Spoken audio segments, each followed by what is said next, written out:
On va demander à la salle si elle veut intervenir sur les 3 interventions, en précisant, oui. Allez-y, annoncez-vous. Bonjour. Je ne crois pas que ça fonctionne. D'accord. Alors, je voudrais vous remercier tous énormément, messieurs, parce que la qualité de vos interventions était extraordinaire toute la matinée, à la fois cette table ronde-ci et la précédente, et pleine de pensées, d'éclairages multiples, je lis parce que je ne voudrais pas me tromper de mots, de joutes aussi et d'humour. Mais je note que ça s'est fait entre hommes. Alors, et donc ma question arrive, elle est pour Jacques-André. Alors je voulais demander à Jacques-André, que la sexualité masculine a récemment intéressé, s'il peut m'éclairer sur la qualité des échanges entre vous et sans femmes. Les échanges se font là.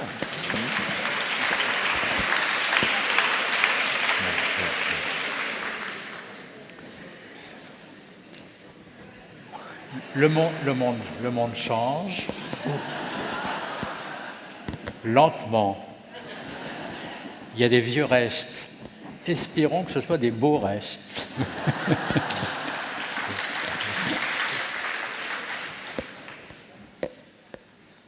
D'autres questions moins sexistes? Oh, je peux? Oui. Mais non, mais il ne me regarde pas. Ah si, Regarde que vous. je regardais l'écran. Oui, Jacqueline Schaeffer. Je voulais intervenir au sujet de ce qu'a dit René Rossillon, parce que je pensais à ce qu'a dit André Breton. Je trouve que le coup de foudre, on peut dire que c'est rencontrer quelqu'un qui vous donne de vos nouvelles. Alors évidemment, je suis bien d'accord, René, avec tout ce que tu as dit sur les traces des expériences précoces, bien sûr, avec les traces perceptives, émotionnelles, de tout ce qui a pu se passer avec les objets primaires. Mais je voudrais insister sur le fait que se donner de vos nouvelles à soi, c'est aussi une expérience initiatique, de révélation de soi. Et ça, je pense que c'est aussi important.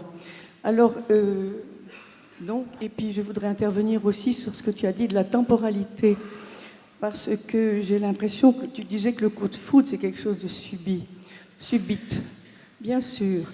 Mais il y a quelque chose qui, je pense, qui ne peut se découvrir que peut-être peu à peu, parce qu'il y a d'énormes résistances qui se produisent à ce moment-là, et que je pensais à résistance, par exemple, pour que ça puisse être reconnu, ce coup de foudre. Je pense que la reconnaissance ne se fait pas tout de suite.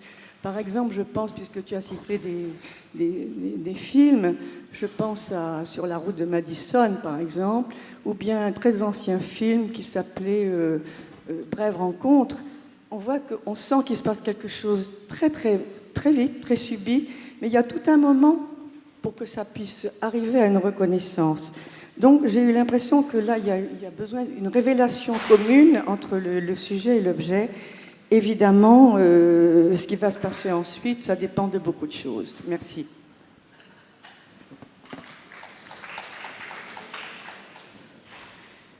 Oui. De là, on n'entend pas tout très bien, mais j'ai quand même deviné, je crois, ce que tu voulais dire, en tout cas la première partie.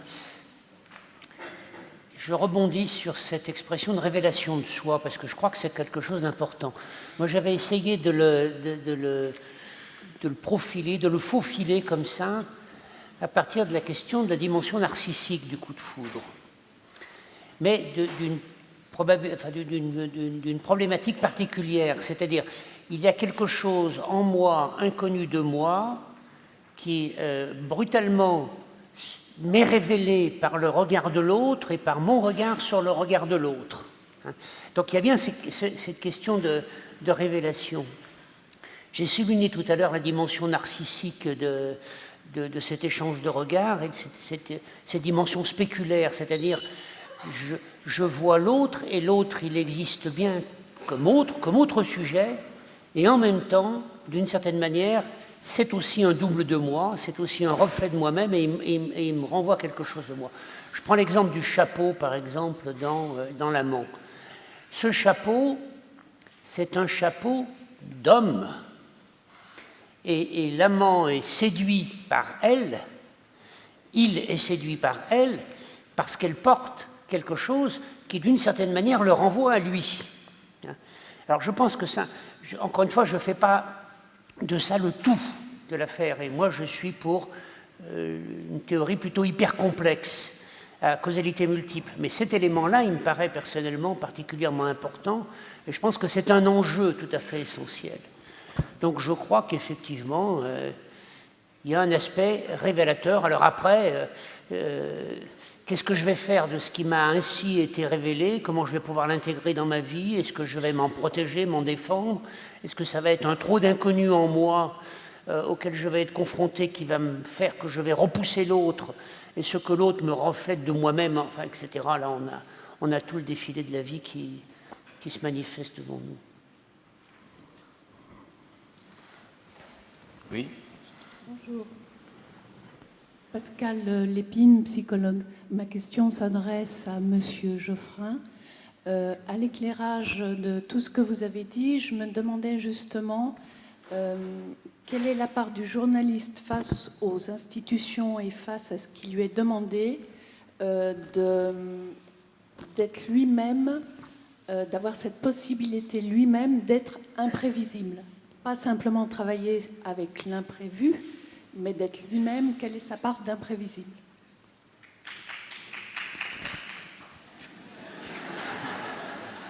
J'essaye de comprendre ce que vous voulez dire. C'est très clair, mais il y a deux possibilités. Si vous voulez dire que face aux institutions, par exemple aux annonceurs, au gouvernement, ou à nos propriétaires, on est parfaitement prévisible, non, franchement, c'est pas vrai. Ça, c'est pas vrai. On a un certain nombre de traditions, d'abord à Libération et dans beaucoup de journaux.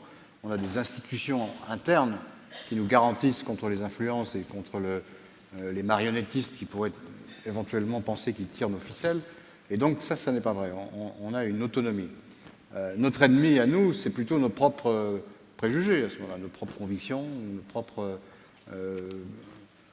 tics de pensée ou de conception qui feraient qu'on interpréterait forcément les choses d'une certaine manière et pas d'une autre, et que ça deviendrait comme ça une espèce de pensée automatique, de routine, qui n'éclairerait plus le lecteur. En général, les journaux qui tournent comme ça perdent leur lecteur, parce qu'effectivement, si le lecteur, en achetant le journal le matin ou en ouvrant l'émission, la chaîne, etc., sait exactement ce qu'il va trouver, et à un moment, il cesse de le faire. Donc la sanction existe, c'est un système qui se corrige lui-même, finalement. C'est plutôt souvent le reproche inverse qu'on nous fait en nous disant « mais vous êtes prêts à tout pour attirer l'attention », y compris, comme vous disiez, à monter en épingle des choses qui sont mineures ou artificielles, etc. Si on regarde la situation de la presse, elle n'est pas bonne sur le plan économique, mais les grands journaux, à des degrés divers, il faudrait faire ensuite des monographies très précises sur chacun des journaux, son fonctionnement, mais en France, on ne peut pas cacher une information très longtemps, c'est impossible, parce que vous avez de toute manière, si la presse dite officielle ou classique ne la reprend pas, vous avez toute la blogosphère, tout Internet qui est entièrement sans aucun contrôle, et par ailleurs, Libération, Le Monde, La Croix, même Le Figaro qui est un peu sous contrainte avec son actionnaire, mais son actionnaire a les mêmes idées que le journal, donc c'est pas non plus, ça s'annule finalement. La presse française n'est pas sous influence, elle est sous influence, mais elle résiste à ces influences. Quant à l'influence des hommes politiques sur les journaux, alors je peux vous dire tout de suite, elle est absolument nulle.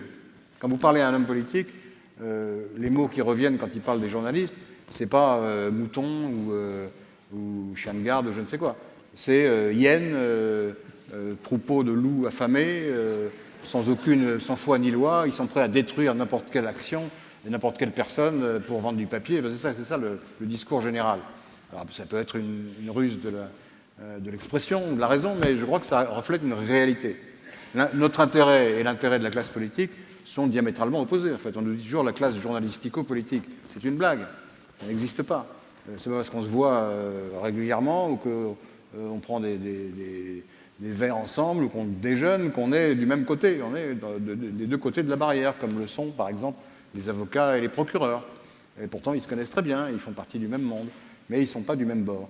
Et c'est pareil pour les journalistes. Notre intérêt à nous, c'est de trouver des choses négatives à dire sur les hommes politiques, pas des choses positives. Encore une fois, les choses positives intéressent moins, même si elles sont importantes. Merci Laurent. Merci Laurent Geoffrin. Il m'appartient de... Ah, encore une question peut-être, la dernière avant... C'est une question pour René Roussillon. Quand il faisait sa description, qu'est-ce qui fait qu'il n'a pas évoqué la gradiva qui a été décrit dans Freud? J'y ai pas pensé. Bon, et la deuxième question, c'est est-ce que vous pensez que... Mais je pense que ça m'aurait donné un très bon exemple, parce que le modèle marche bien avec la gradiva. Oui. Et la deuxième question, est-ce que vous pensez qu'au fond, quelqu'un de profondément mélancolique peut être frappé d'un coup de foudre? Peut-être. Frappé du coup de foudre.